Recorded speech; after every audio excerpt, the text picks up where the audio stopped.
Hi friends. ఏ రంగంలో అయినా విజయం అంత సులువుగా దక్కదు. ఎప్పుడు అందనంత ఎత్తులో ఉన్నవారు ఒకప్పుడు అపజయాలను రుచి చూసిన వారే. ముఖ్యంగా మూవీ ఇండస్ట్రీలో నటీనటులు గుర్తింపు తెచ్చుకోవడం, మంచి అవకాశాలు దక్కించుకోవడం అంత ఈజీ ఏం కాదు. ప్రారంభ దశలో అందరూ తమను తాము నిరూపించుకునేందుకు చాలా కష్టపడాల్సి ఉంటుంది. తొలుత ఒడిదుడుకులు ఎదుర్కొన్న అందిన అవకాశాలను సద్వినియోగం చేసుకుంటూ అంచెలంచెలుగా ఎదిగి తమకంటూ ప్రత్యేక స్థానాన్ని సృష్టించుకునే నటులు కొందరే ఉంటారు. ఈ కోవకు చెందిన వారే 52 ఏళ్ల రమ్యకృష్ణ. ఆమె ఇప్పటి వరకు చాలా సూపర్ హిట్ సినిమాలలో నటించింది. బాహుబలి సినిమాతో దేశవ్యాప్తంగా ఆమె పేరు మారుమోగిపోయింది. కానీ ఒకప్పుడు ఆమె సినిమాలు బాక్సాఫీస్ వద్ద వరుసగా ఫ్లాప్ అయ్యాయి. అలాంటి పరిస్థితులను అధిగమించి నేడు ఇంతటి కీర్తిని, పేరును సంపాదించిన రమ్యకృష్ణ జీవిత విశేషాలు ఇప్పుడు మనం తెలుసుకుందాం.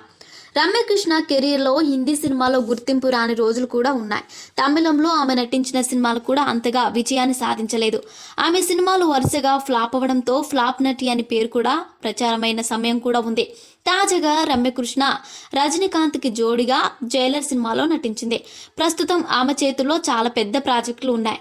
దక్షిణాదిలో అత్యంత బిజీగా ఉన్న నటిమణులో ఆమె ఒకరు. రమ్యకృష్ణ సెప్టెంబర్ 1970లో మద్రాసులో జన్మించింది. ఆమె తమిళ సినీ నటుడు, హాస్య నటుడు, మాజీ పార్లమెంటు సభ్యుడు, రాజ్యసభ సభ్యుడు చో రామస్వామికి మేనకోడలు. మలయాళం సినిమా నేరం పూలరంబోల్తో తన నట జీవితాన్ని ప్రారంభించింది. ఇది ఆమె నటించిన మొదటి సినిమా. కానీ ఆలస్యంగా 1986లో రిలీజ్ అయింది. ఆమె నటించిన సినిమాలో మొదట రిలీజ్ అయిన మూవీ తమిళంలో వైజీ మహేంద్ర సరసన నటించిన వెల్లై.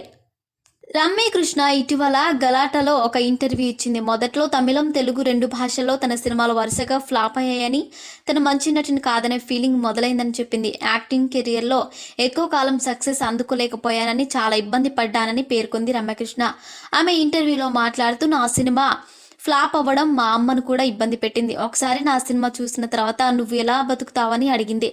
నా తల్లి నాకు అతి పెద్ద అండ అని చెప్పింది. తమిళం, తెలుగు రెండిట్లోనూ వరుస పరాజయాల తర్వాత ఆమె 1989లో విడుదలైన కె విశ్వనాథ్ సూత్రధారుడు సినిమా ద్వారా మంచి పేరును సంపాదించుకుంది. కల్నాయక్లో సంజయ్ దత్ సరసన నటించిన రమ్యకృష్ణ ఇప్పుడు సౌత్లో మంచి పేరును సంపాదించుకుంది. రాజమౌళి తెరకెక్కించిన బాహుబలి సినిమాలో రాజమాత శివగామి పాత్రలో ఒదిగిపోయింది రమ్యకృష్ణ. అదేవిధంగా ఆమె నటనకు అందరి ప్రశంసలు దక్కాయి. బాహుబలి పార్ట్ 1 ప్రపంచవ్యాప్తంగా 1800 కోట్లకు పైగా బిజినెస్ చేసింది. ప్రస్తుతం రమ్యకృష్ణ చేతిలో చాలా పెద్ద సినిమాలున్నాయి. చాలా బిజీగా ఉన్న ఈ నటి ఓ సినిమాకు దాదాపు 3 నుంచి 4 కోట్లు తీసుకుంటుంది. ఆమె నెట్ వర్త్ 98 కోట్లు ఉండవచ్చు అని తెలుస్తుంది. ఇక క్రియేటివ్ డైరెక్టర్ కృష్ణవంశీని ప్రేమించి పెళ్లాడింది రమ్యకృష్ణ.